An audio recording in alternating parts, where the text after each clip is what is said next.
Hi everyone, कैसे हो आप लोग। आई होप कि बहुत मजा आ रहा है आपको पढ़ने में, आप बहुत अच्छे हो, आपकी पढ़ाई भी बहुत अच्छी चल रही है। ठीक है, तो आज हम लोग इस लेक्चर में नया चैप्टर क्लास 10 का चैप्टर नंबर 7 लेंस लेके आ चुके हैं। और ये जो सीरीज होने वाला है, ये सीरीज बहुत इंटरेस्टिंग और सारे कुछ कंसेप्ट यहाँ पे आपको मैं क्लियर करके दूंगा।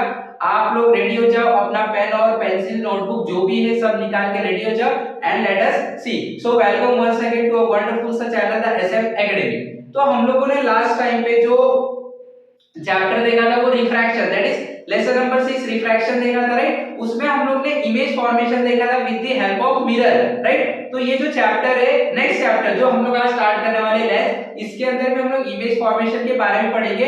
बट यहाँ पे हम लोगों का जो सिस्टम है, इसके अंदर रिफ्रैक्शन नहीं बल्कि रिफ्रैक्शन होगा, राइट। तो हम लोग ने रिफ्लेक्शन सीखा था, रिफ्रैक्शन सीखा है, तो वो रिफ्रैक्शन का ये एप्लीकेशन है, राइट, लेंस। तो ये रिफ्रैक्शन के एप्लीकेशन को हम लोगों को सीखना है। ठीक है, लेट अस बिगिन। ओके, तो पहले हम लोग समझने की कोशिश करेंगे कि ये जो लेंस है, ये लेंस का काम क्या है। तो हमारे डेली लाइफ में हम लोग ने कहीं पे भी जैसे देखा है, कोई हमारे घर में जिसको आंख का कुछ प्रॉब्लम होता है, तो वो लोग क्या करते हैं, स्पेक्टेकल्स दैट इज चश्मा पहनते हैं। तो उसके अंदर जो लगा होता है दैट इज लेंस, राइट। तो ये लेंस आपके कैमरे में आपको देखने मिल जाएगा, आपको अलग अलग टेलीस्कोप या तो ऑप्टिकल इंस्ट्रूमेंट में देखने मिल जाएगा। तो ये लेंस का जो कैरेक्टरिस्टिक्स है, ये लेंस क्या होता है, इसके अंदर कौन कौन से पैरामीटर्स होते हैं, और ये लेंस के कुछ एप्लीकेशंस को हम लोग इस चैप्टर में डिस्कस करने वाले। तो ये चैप्टर इंटरेस्टिंग भी होगा, आपको बहुत कुछ नया सीखने भी मिलेगा। तो लेट अस बिगिन। हम लोग सबसे पहले समझने की कोशिश करेंगे कि ये जो लेंस है वो लेंस होता क्या है। ओके, तो लेंस बेसिकली क्या होता है, ये एक ट्रांसपेरेंट मटेरियल होता है जिसके पास दो सरफेस होते हैं। ठीक है, जैसे एग्जांपल हम लोग लेंस, अगर मैं आपको एक लेंस का डायग्राम बना के दूं तो लेंस का डायग्राम कुछ इस तरीके से होगा। तो ये एक सरफेस है, ये ट्रांसपेरेंट सरफेस होता है। कैसा सरफेस होता है, ट्रांसपेरेंट सरफेस होता है। और इसमें दो सरफेस होंगे, आप देख सकते हो, एक सरफेस ये, एक साइड ये है, राइट। तो कोई भी मटेरियल जो कि ट्रांसपेरेंट होता है उसके पास दो सरफेस होंगे, तो this will be called as a lens, right. तो ये जो लेंस होता है, ये लेंस को और डिटेल में हम लोग पढ़ेंगे और समझने की कोशिश करेंगे कि लेंस जो होता है एक्चुअल में किस तरीके का दिखता होगा, कैसे बनाया जाता है। तो लेट अस सी, अगर हम लोग अच्छे से देखेंगे तो लेंस जो होता है बेसिकली दो sphere, most of the lens spherical surface से बनाया जाता है। तो आप इमेजिन कर लो कि आपके पास दो स्फीयर है जो कि ट्रांसपेरेंट है। ट्रांसपेरेंट मतलब जिसके अंदर से लाइट पास हो सकता है, और आपको पता है ट्रांसपेरेंट मटेरियल के अंदर रिफ्रैक्शन होता है। इसका मतलब लेंस भी क्या करता है, रिफ्रैक्शन करवाने की कोशिश करता है। लेट अस सी, तो सपोज आपके पास दो ट्रांसपेरेंट स्फेरिकल सरफेस है। तो यहाँ पे हम लोग पहले जो लेंस था उसका डेफिनेशन देखे थे, हम लोग वो लिख लेते, lens is a transparent material. क्या होता है, ये एक ट्रांसपेरेंट मटेरियल होता है। तो यहाँ पे हम लोग उससे बता लेते, lens is a transparent material having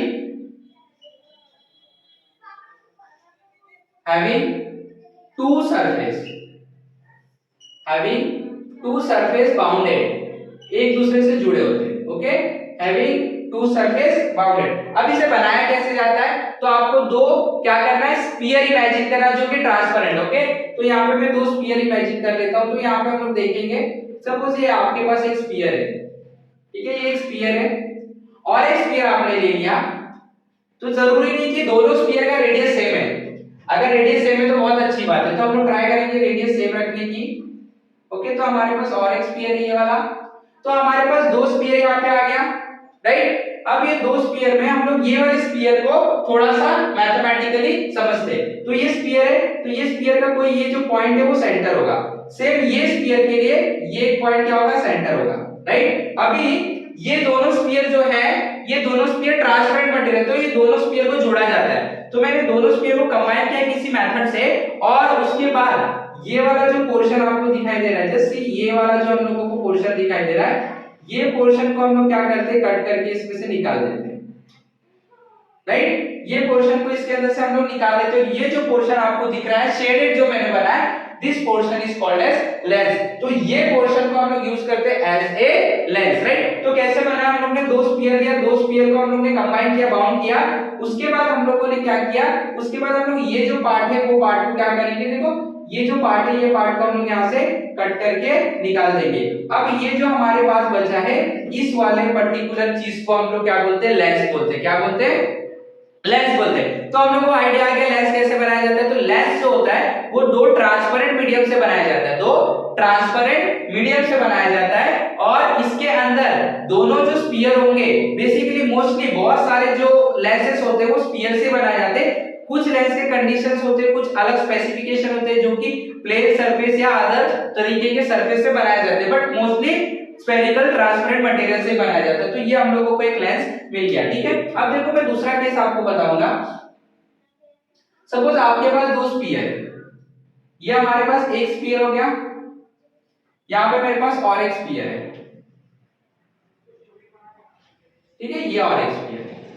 अभी ये जो पोर्शन है, थोड़ा सा अच्छे से बना लेता हूं, ये जो पोर्शन है देखो, इसको मैं क्या करता हूं, डार्क कर देता हूं। अब ये जो पोर्शन है, ये पोर्शन को अगर मैं रखूं और बाकी सारे पोर्शन को निकाल दूं, हम लोग ने दो स्फीयर रखा जिसमें से बाकी पोर्शन को हम लोग ने निकाल दिया, बाकी उतने पोर्शन जो बीच में थे वो पोर्शन को हम लोग ने रखा है, तो ये पोर्शन को भी हम लोग क्या बोलेंगे, लेंस बोलेंगे। इसको हम लोग एज ए लेंस यूज कर लेंगे फॉर डिफरेंट डिफरेंट एप्लीकेशन। तो अभी हम लोग ने समझने की कोशिश किया कि जो लेंस होता है वो किस तरीके से बनाया जाता है, राइट। तो हम लोग ने दोनों केस में दो ट्रांसपेरेंट स्फेरिकल सरफेस लिया और उसके अलग अलग तरीके के एडजस्टमेंट के हिसाब से, बाउंडिंग के हिसाब से हम लोग ने दो तरीके का लेंस बना लिया, राइट। अब ये दोनों लेंस को हम लोग समझते हैं। तो देखो इस लेंस में अगर आप देखोगे तो इस लेंस में जो सेंट्रल पार्ट है, सेंट्रल पार्ट और ये एज का पार्ट है, सेंट्रल पार्ट एज का पार्ट, तो ऐसा कोई भी लेंस जिसके अंदर सेंट्रल पार्ट ठीक होता है, थोड़ा सा ज्यादा होता है, राइट, जिसका विड्थ ज्यादा होता है वो वाला पार्ट सेंटर में हो, और जिस पार्ट का विड्थ कम है, एज देख सकते हो, एज अगर कम है, इसका थिकनेस कम है, विड्थ कम है, तो हम लोग ऐसे टाइप को लेंस को क्या बोलेंगे, कॉन्वेक्स लेंस बोलेंगे। क्या बोलेंगे, कॉन्वेक्स लेंस। तो ये बेसिकली हम लोगों का जो है वो है कॉन्वेक्स लेंस। क्या ये हम लोगों का कॉन्वेक्स लेंस। तो कॉन्वेक्स लेंस का डेफिनेशन में कैसे बनाऊंगा, अगर कोई एक आइडिया आ गया कि कोई भी ऐसा लेंस जिसका सेंट्रल पोर्शन जो होता है वो ठीक होता है और एज के पोर्शन अगर वो थिन होते हैं, तो ऐसे टाइप के लेंस को हम लोग क्या बोलते हैं, ऐसे टाइप के लेंस को हम लोग क्या बोलते हैं, कॉन्वेक्स लेंस।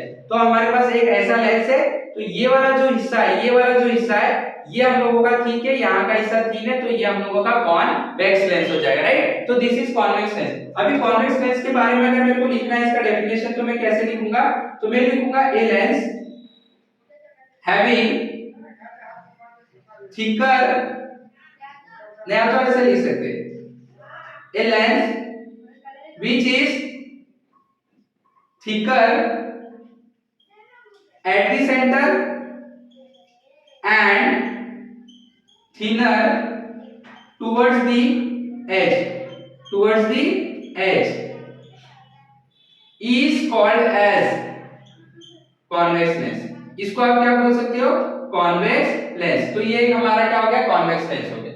उसके बाद इसमें अगर आप देखोगे उसका ठीक उल्टा है, राइट। इसमें सेंट्रल पोर्शन थिन है, पतला हो गया, एज का पोर्शन कैसा है, ठीक है, ज्यादा हो गया, राइट। तो ऐसे टाइप के लेंस को हम लोग कॉनकेव लेंस बोलते हैं। क्या बोलते हैं, कॉनकेव लेंस। तो राइट, तो ये जो हमारा मिला है हम लोगों को सेकंड, ये हमारा फर्स्ट टाइप का लेंस था कॉन्वेक्स, और ये हमारा जो है वो कॉनकेव लेंस है। कॉनकेव, जैसे हम लोग ने मिरर में देखा, तो ये स्फेरिकल लेंस है। स्फेरिकल लेंस दो टाइप के हो सकते हैं, कॉनकेव या तो कॉन्वेक्स। देखते हैं आगे। तो इसका हम लोग अगर डेफिनेशन लिखना चाहते हैं, तो हम लोग इसका डेफिनेशन कैसे लिख सकते हैं, हम लोग लिख सकते हैं a lens which is thinner, अभी पतला है, thinner at the center and thicker towards the edge, thicker towards the edge is called as concave lens। इसे क्या बोलेंगे हम, concave lens। तो अभी हम लोगों को अच्छे समझ में आ गया कि जो लेंस होता है वो क्या होता है, एक ट्रांसपेरेंट सरफेस होता है, which is having two surface, transparent material जिसके पास दो बाउंडेड सरफेस होते हैं, राइट। तो इसको हम कैसे बनाते हैं, बेसिकली इसको बनाने के लिए आपको दो स्फीयर की हेल्प लगेगी, जो कि इस दो स्फीयर को एडजस्ट करना पड़ता है। अगर दो स्फीयर को कंबाइन करके हम लोग बाउंड कर दिए और बाकी हिस्से को कट कर दिए, जो बीच का हिस्सा बचेगा that will be called as convex lens. In convex lens the thicker part is always the central one and जो आपका एज होता है it is always the thinner part. अगर हमारे पास दो स्फीयर है, दो स्फीयर को हम लोग ने थोड़ी दूर पे रखा, बीच का जो हिस्सा होता है वहां पे हम लोग ने अगर कोई ट्रांसपेरेंट मटेरियल लिक्विड डाल के उसको हम लोग ने मेल्टेड लिक्विड डाल के उसको सुखा दिया, तो जो आपको मिलेगा उसके बाद दैट सेंट्रल पोर्शन में that will be called as concave lens. क्या बोलेंगे हम, concave lens. Concave lens which is thinner at the centre and thicker towards the edges. तो ये दो टाइप के हमारे लेंस हो गए। तो ये चैप्टर में हम लोगों को यही दो टाइप के लेंस के बारे में ज्यादा सीखना है। एंड बेसिकली अगर हम लोग देखेंगे तो मोस्टली हम लोग कॉन्वेक्स लेंस के बारे में बहुत ज्यादा सीखने की कोशिश करेंगे, ठीक है। तो हम लोग आगे बढ़ते हैं, इसका एक जस्ट स्नैपशॉट ले लो आपकी प्रैक्टिस के लिए, और हम लोग अब आगे देखेंगे और किस तरीके का लेंस हो सकता है, ठीक है।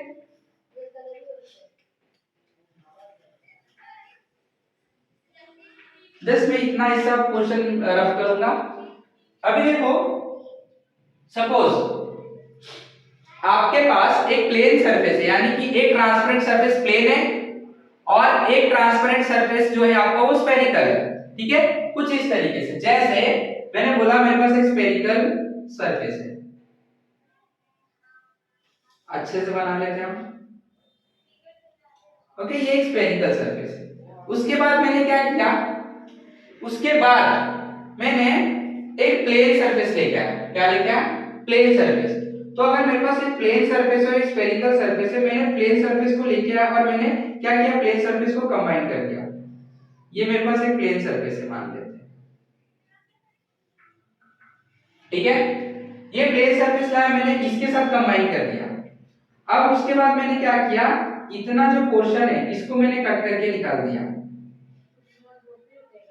अब देखो ये जो लेंस आपके पास आया, इस लेंस को हम लोग बोलेंगे प्लेनो कॉन्वेक्स लेंस। क्या बोलेंगे? Plano convex lens. कैसे बोलेंगे देखो जरा ध्यान से, ये सरफेस कैसा है? प्लेन है। ये सरफेस कैसा है? कॉन्वेक्स है, कॉनकेव है। तो मैंने आपको बताया कॉन्वेक्स कैसे पहचाना जाता है लेंस, अगर सेंट्रल पार्ट थिकर है। तो यहाँ पे आप देख सकते हैं सेंट्रल पार्ट थिकर है, सेंटर पार्ट थिकर है और एज कैसा है? थिनर है। तो हम लोग इसको क्या बोलेंगे? हम लोग इसको बोलेंगे प्लेनो कॉन्वेक्स लेंस। क्या बोलेंगे? Plano convex lens. तो ये हमारा प्लेनो कॉन्वेक्स लेंस है, इसका नाम हम लिख देते हैं,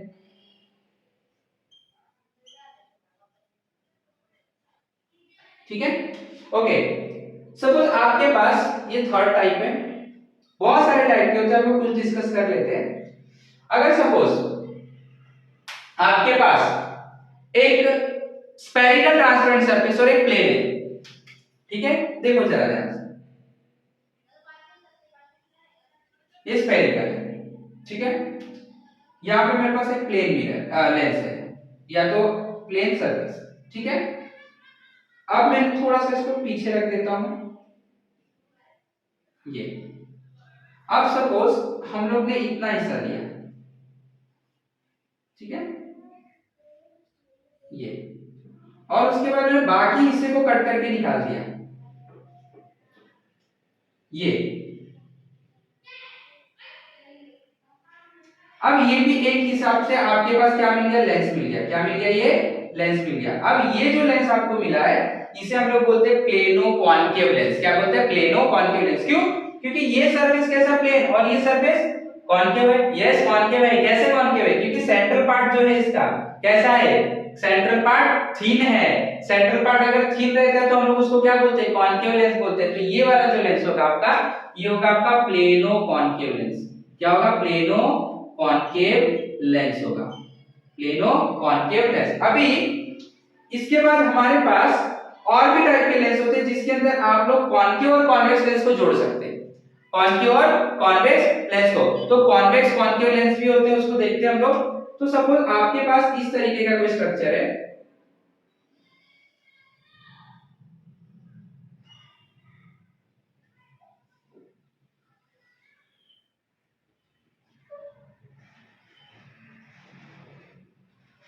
ये, ठीक है।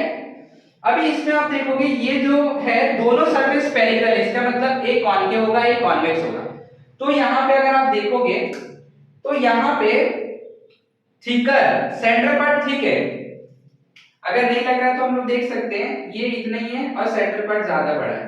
तो सेंटर पार्ट ठीक है और एज थिन है। तो इस वाले लेंस को, ये कॉम्बिनेशन है कॉनकेव और कॉन्वेक्स को, इसको हम लोग बोल देंगे पॉजिटिव मेनिस्कस। इसको हम लोग बोलते हैं पॉजिटिव मेनिस्कस। स्पेलिंग थोड़ा सा मिस्टेक है, मेनिस्कस। क्या बोलेंगे? Positive meniscus. तो अगर आप कॉन्केव और कॉन्वेक्स लेंस को कंबाइन कर रहे हो और अगर वो सेंट्रल पार्ट जो है आपका वो थिक हो गया, जाड़ा हो गया और एज का पार्ट जो है वो थिन हो गया, तो आप उस टाइप के लेंस को हम लोग पॉजिटिव मेनिस्कस बोलते हैं। ओके, और एक अगर हम लोग देखेंगे सेम कॉन्केव और कॉन्वेक्स का कॉम्बिनेशन, राइट, जैसे मैं यहाँ पे बना लेता हूँ ये इस तरीके का, इस केस में कैसा था, ठीक था, तो यहाँ पे हम लोग क्या करेंगे, सेंट्रल जो पोर्शन है वो सेंट्रल पोर्शन को हम लोग क्या करेंगे, ठीक रखेंगे,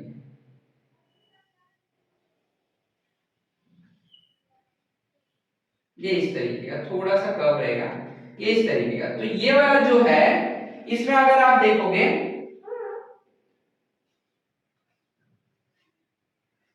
जो हमारा एज है, एज वाला हिस्सा कैसा है, तो इट इज थिकर और सेंटर वाला हिस्सा थिनर है। तो इस तरीके का जो कॉम्बिनेशन होता है उसको हम लोग बोलते हैं नेगेटिव मेनिस्कस। क्या बोलेंगे हम लोग, नेगेटिव मेनिस्कस। तो यहाँ पे ये दोनों में कॉन्केव और कॉन्वेक्स का कॉम्बिनेशन है, अगर ठीक है सेंटर में पॉजिटिव, अगर सेंटर में ठीक है तो इसको क्या बोलेंगे हम लोग, नेगेटिव मेनिस्कस। तो this are the type of lens जो हम लोग अपने डेली लाइफ में यूज करते हैं, but most commonly used lens is convex lens और कॉन्केव लेंस। तो हम लोग ये चैप्टर में लेंस के बारे में और भी डिटेल में सीखेंगे। ओके, तो ये जो है इसका टाइप का स्क्रीनशॉट आप ले लो, इसका प्रैक्टिस कर लेना। ओके, नाउ अब हम लोग क्या करते हैं, आगे नेक्स्ट टॉपिक पे बढ़ते हैं, हम लोग लेंस के कुछ पैरामीटर्स की स्टडी करेंगे। ठीक है, तो मैं इस टॉपिक को मिटा देता हूं and let us study the parameter, यानी कि कौन कौन सी मैथमेटिक्स इसके अंदर है। ठीक है, मैथमेटिक्स के लिए हम लोग कुछ टर्म्स को समझने की कोशिश करेंगे कि एक लेंस के अंदर कौन कौन से चीजें होती है with respect to mathematics, mathematics के हिसाब से। ठीक है, तो यहां पे सपोज यहां पे मैं लिख देता हूं टर्म्स रिलेटेड टू लेंस या तो लेंसेस। ओके, अब हम क्या करते हैं, दो ट्रांसपेरेंट मटेरियल ले लेते, स्फेरिकल। तो ये मेरे पास एक स्फेरिकल मटेरियल आ गया, एक स्फेरिकल मटेरियल मैं यहां पे ले लेता हूं,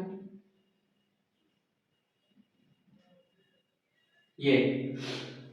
अब मैं ये दोनों स्फीयर का सेंटर बना लेता हूं। ठीक है, आपको पता चल गया, ये जो पोर्शन आया है ये पोर्शन हमारा क्या है, पूरा लेंस है, राइट। ओके, अभी देखो यहां पे ये जो सेंटर आया है ये दोनों, इसको हम लोग C1 बोलेंगे, यानी सेंटर पहले वाले स्फेरिकल सरफेस का, ये सेंटर सेकंड वाले स्फेरिकल सरफेस। ठीक है, मैं यहां से एक लाइन बनाऊंगा जो कि दोनों स्फीयर के सेंटर से पास होता है। ठीक है, और मैं यहां पे एक पॉइंट बनाता हूं जिसका नाम हम लोग क्या रखेंगे, O रखेंगे। ठीक है, उसके बाद ये दोनों का जो ये जो डिस्टेंस है इसका सेंटर एक मैं ले लूंगा यहां पे। ठीक है, इसको मैं बोलूंगा F2 और ये दोनों का भी सेंटर यहां पे कहीं पे आएगा जिसको मैं बोलूंगा F1। ठीक है, ओके, अब यहां पे जो दो स्फीयर है ये दोनों के कौन कौन से टर्म आपको दिखाई दे रहे हैं उसको देखते हैं। सबसे पहले हम लोगों को एक लाइन दिख रहा है जो कि स्फीयर के दोनों सेंटर से पास हो रहा है, C1 C2, राइट। तो ऐसा कोई भी लाइन जो कि स्फीयर के दोनों सेंटर से पास होगा उसको हम लोग बोलते हैं principal axis of the lens, right. लेकिन देखो जब आपके पास लेंस रहेगा तो उस टाइम पे वो स्फीयर आपके पास नहीं रहेगा, मतलब वो स्फीयर को आपको इमेजिन करना पड़ेगा, वो स्फीयर को आपको इमेजिन करना पड़ेगा। इसका मतलब होता है कि जो लेंस आपके पास है वो लेंस जिस स्फीयर का पार्ट था, जिस दो स्फीयर का पार्ट था, वो दोनों स्फीयर के सेंटर से पास होने वाली एक इमेजिनरी लाइन को हम लोग क्या बोलेंगे, प्रिंसिपल एक्सिस बोलेंगे। ओके, तो यहां पे हम लोग लिखेंगे पहला जो टर्म हम लोग को समझ में आया that is called as principal axis. क्या बोलते हैं हम उसे, प्रिंसिपल एक्सिस। तो यहां पे हम लिखेंगे एन इमेजिनरी लाइन, क्योंकि इमेजिनरी हो चुका हो, imaginary line passing through, imaginary line लिखेंगे तो भी चलेगा, a line passing through centre of both the sphere of which length is a part, length is a part, मतलब लेंस जिस स्फीयर का हिस्सा है वो स्फीयर के दोनों स्फीयर के सेंटर से पास होने वाली लाइन को हम लोग क्या बोलते हैं, प्रिंसिपल एक्सिस। तो अगर मैं बोलूं ये वाला जो पोर्शन है y है, ये वाला पोर्शन x है, तो मैं यहाँ पे लिख सकता हूँ x y is the principal axis, is the principal axis, ये हो, ठीक है, ओके।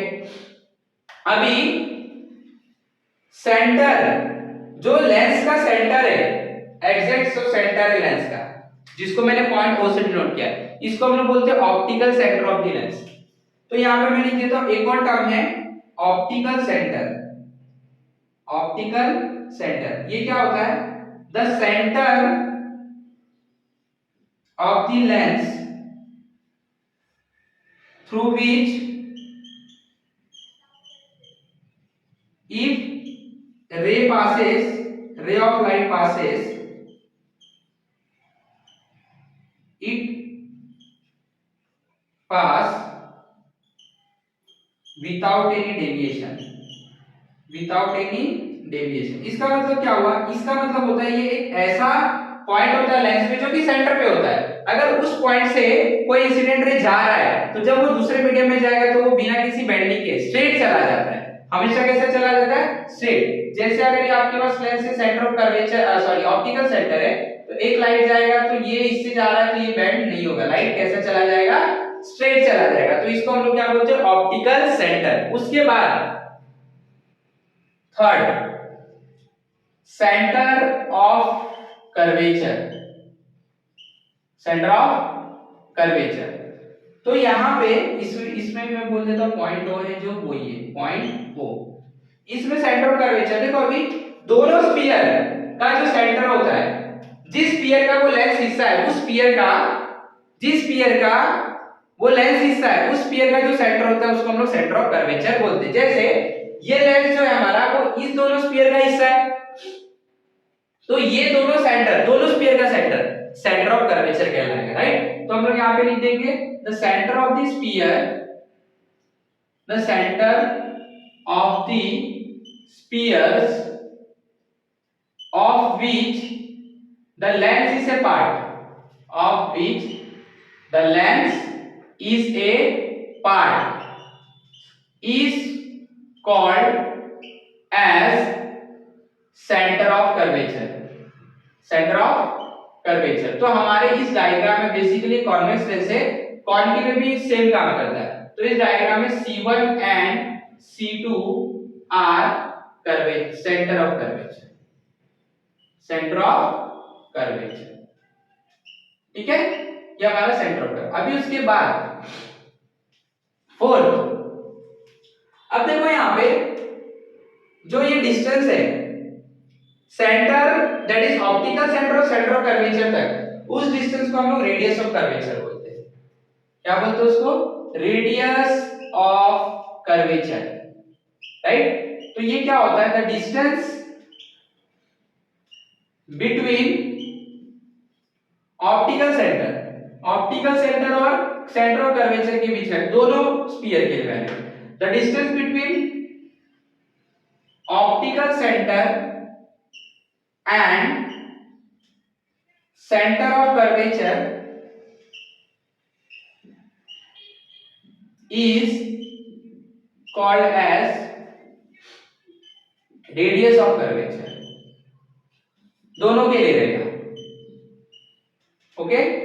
अच्छा, ये जरूरी नहीं कि रेडियस ऑफ कर्वेचर दोनों स्फेरिकल सरफेस का सेम होगा, ये जरूरी नहीं, लेकिन यस मोस्ट केस में सेम रहता है। बट ये जरूरी नहीं कि रेडियस ऑफ कर्वेचर जो है वो दोनों स्फेरिकल सरफेस का सेम होगा, ओके।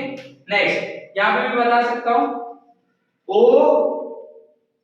O से C1 एंड O से C2 R radius of curvature, R radius of curvature. Next देखो ये F1 और F2 जो दिख रहा है इसको हम लोग फोकल पॉइंट बोलते हैं। क्या बोलते हैं? Focal point. अब ये फोकल पॉइंट क्या होता है? फोकल पॉइंट एक ऐसा पॉइंट होता है प्रिंसिपल एक्सिस पे, जब कोई लाइट पैरेलल आता है प्रिंसिपल एक्सिस को, तो रिफ्रैक्ट होने के बाद या तो कन्वर्ज होता है या तो डाइवर्ज होता है किसी एक पॉइंट पे ऑन दी प्रिंसिपल एक्सिस, उसी पॉइंट को फोकल लेंथ बोलते हैं। एग्जांपल देखते हैं, मैं यहां पे पहले एग्जांपल दिखाता हूं। जैसे यहाँ पे साइड में। जैसे आपके पास एक लेंस है, कॉन्वेक्स लेंस, ये आपका प्रिंसिपल एक्सिस, गलत हो गया, ये आपका प्रिंसिपल एक्सिस और ये आपका सेंटर ऑफ कर्वेचर, ठीक है। सपोज एक लाइट आता है, ये एक लाइट ये आता है, ठीक है। जब ये रिफ्रैक्ट होगा दूसरे मीडियम में जाएगा, बेंड हो जाएगा, तो ये बेंड होगा और ऐसे पास होगा। तो जहां पे दोनों लाइट मीट होंगे, जहां पे दोनों लाइट मीट होंगे और प्रिंसिपल एक्सिस पे मीट होंगे, अगर लाइट बहुत दूर से आ रही है, इंफिनिटी से आ रहा है, तो ये वाले पॉइंट को हम लोग फोकल लेंथ बोलते हैं। क्या बोलते हैं? Focal, sorry not focal length but focal point बोलते हैं, राइट। तो यहां पे मैं लिखूंगा the point on the principal axis. ये पॉइंट कहां पे होता है? प्रिंसिपल एक्सिस पे होता है। The point on the principal axis where a ray parallel to principal axis meet after refraction, meet after refraction। तो प्रिंसिपल एक्सिस से कोई भी पॉइंट पे जहां पे इंसिडेंट रे जो आ रहा है पैरेलल आ रहा है, तो जहां पे रिफ्रैक्ट होने के बाद मीट होगा, that point will be called as focal point. तो यहाँ पे F1 और F2 पे ऐसे होने वाला है, तो यहाँ पे मैं लिख दूंगा F1 and F2 is called as focal point। Clear है हमारे ये वाला डायग्राम। उसके बाद जो पॉइंट होता है, पैरामीटर होता है, that is focal length, that is focal length. अब फोकल लेंथ क्या होता है? तो focal length basically length between focus point, focal point और ऑप्टिकल सेंटर के बीच के डिस्टेंस को हम लोग फोकल लेंथ बोलते हैं। तो यहां पे लिख देते हैं the distance between optical centre and focal point is called as, क्या बोलेंगे? Focal length. इसे हम फोकल लेंथ बोलेंगे, स्मॉल एफ से डिनोट करते हैं, ठीक है। तो फोकल लेंथ जो होता है, ये क्या होता है? Distance between optical centre and focus of this one spherical surface, right. अभी यहां पे जो हम लोग ने फोकल लेंथ देखा, फोकल पॉइंट देखा, सेंटर ऑफ कर्वेचर और रेडियस ऑफ कर्वेचर, ये चारों चीज ना दोनों स्फीयर के लिए रहेंगे, दोनों स्फीयर के लिए, क्योंकि दो स्फीयर से बना होता है ना, तो दोनों स्फीयर के लिए इसके लिए हम लोग ने यहाँ पे टर्म जो दिया है वो C1 F1 F2 C2 इस तरीके से दिया है। तो अगर आप इसको F2 लिख रहे हैं, इसको आप 2F2 भी लिख सकते हैं।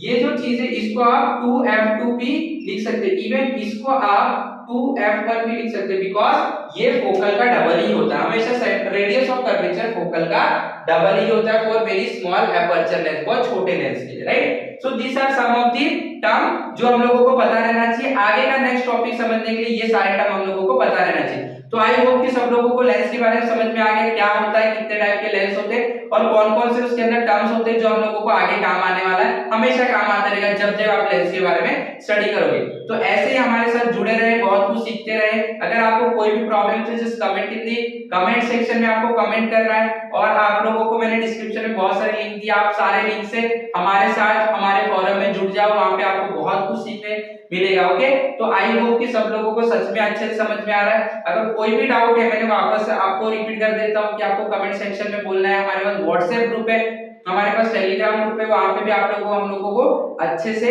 जो भी आपका प्रॉब्लम है उसको हम लोग को बताना है, आपको सॉल्यूशन दिया जाएगा। ओके, तो ये अगर वीडियो अच्छा लगा तो उसको लाइक करो, शेयर करो अपने फ्रेंड के साथ, सबका दूसरों का भी नॉलेज बढ़ाते रहो। Have a wonderful day, thank you very much.